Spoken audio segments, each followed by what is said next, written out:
जनक-नगर भूमि सीता के जन्म भेल देखैते देवी स्वरूप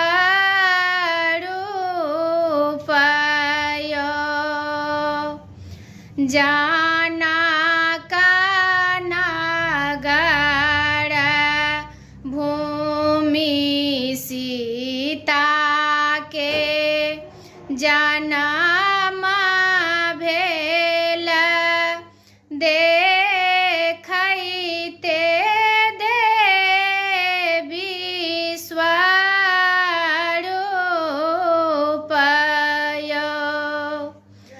जनक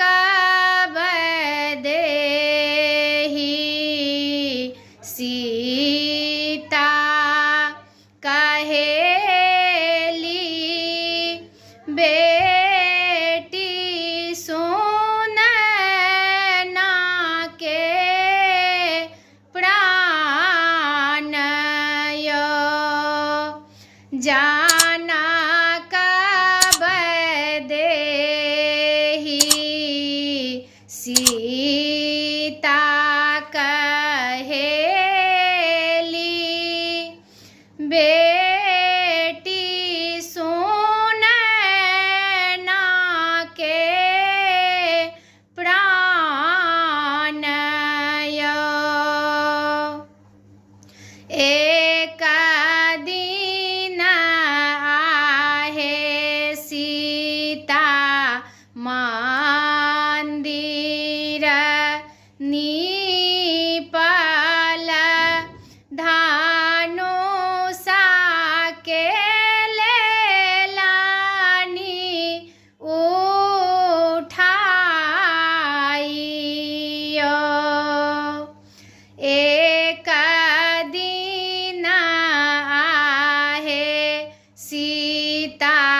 मंदिर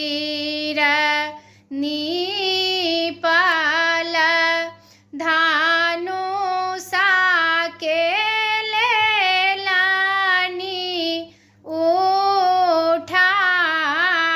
उठाइयो सह देखी जनक जी चकित धनुषा प्रतिज्ञा कएलनि जनक ऋषि नगर नगर पड़ल हाकार धनुषा प्रतिज्ञा कएलनि जनक ऋषि नगर नगर पड़ल हाकार देसाहि देश केर भूप सब आओल धनुषा के छुबी छुबी जाइयो सह देखी जनक जी चकित सह देखी जनक जी आति मन व्याकुल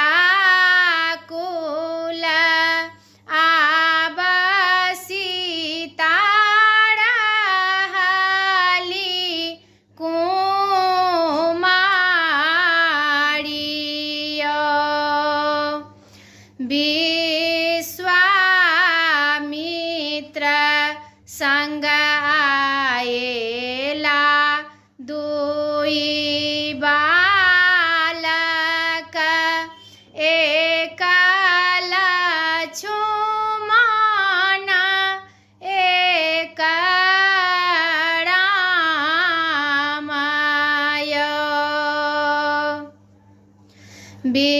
विश्वामित्र के आज्ञा सँ राम आगू बढ़ला धनुषा के लेलानी उठाइयो धनुषा के लेलानी उठाइयो टूटल धनुषा दहो दिस फेकल सीता हाथ शोभे जय मालय टूटल धनुषा दहो दिस फे